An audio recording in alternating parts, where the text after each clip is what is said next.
50. On our blindness and its cure. Greetings from Seneca to his friend Lucilius.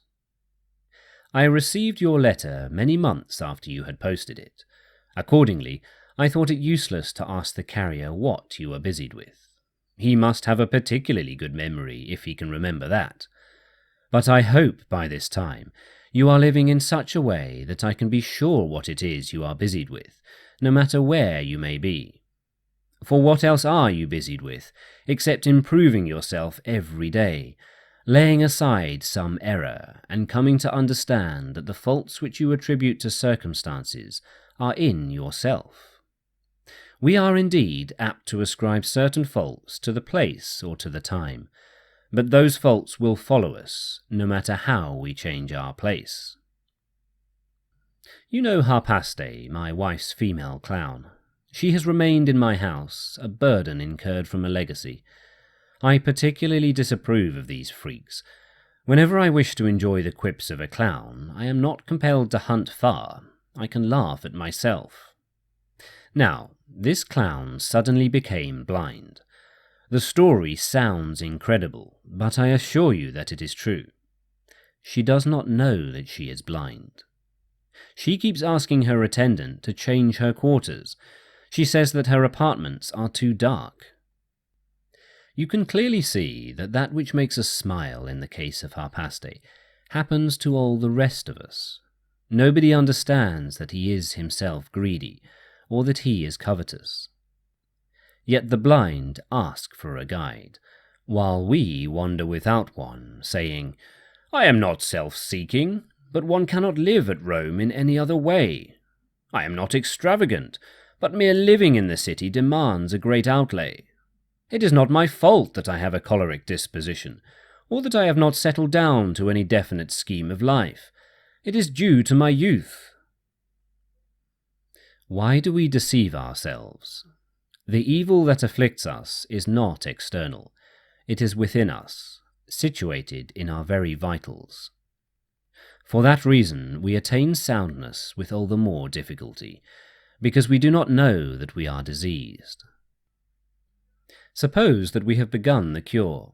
When shall we throw off all these diseases, with all their virulence? At present we do not even consult the physician, whose work would be easier if he were called in when the complaint was in its early stages. The tender and inexperienced minds would follow his advice if he pointed out the right way. No man finds it difficult to return to nature, except the man who has deserted nature.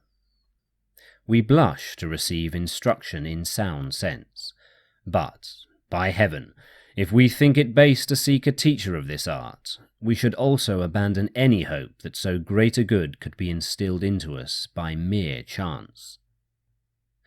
No, we must work. To tell the truth, even the work is not great, if only, as I said, we begin to mould and reconstruct our souls before they are hardened by sin. But I do not despair even of a hardened sinner. There is nothing that will not surrender to persistent treatment, to concentrated and careful attention. However much the timber may be bent, you can make it straight again. Heat unbends curved beams, and wood that grew naturally in another shape is fashioned artificially according to our needs. How much more easily does the soul permit itself to be shaped, pliable as it is, and more yielding than any liquid? For what else is the soul than air in a certain state? And you see that air is more adaptable than any other matter, in proportion as it is rarer than any other. There is nothing, Lucilius, to hinder you from entertaining good hopes about us, just because we are even now in the grip of evil, or because we have long been possessed thereby. There is no man to whom a good mind comes before an evil one. It is the evil mind that gets first hold on all of us. Learning virtue means unlearning vice. We should therefore proceed to the task of freeing ourselves from faults with all the more courage, because, when once committed to us, the good is an everlasting possession. Virtue is not unlearned. For opposites find difficulty in clinging where they do not belong. Therefore, they can be driven out and hustled away. But qualities that come to a place which is rightfully theirs abide faithfully. Virtue is according to nature. Vice is opposed to it and hostile. But although virtues, when admitted, cannot depart and are easy to guard, yet the first steps in the approach to them are toilsome, because it is characteristic of a weak and diseased mind to fear that which is unfamiliar. The mind must, therefore, be forced to make a beginning. From then on, the medicine is not bitter, for just as soon as it is curing us, it begins to give pleasure.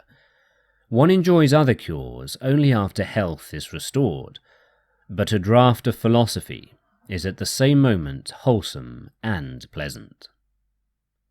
Farewell.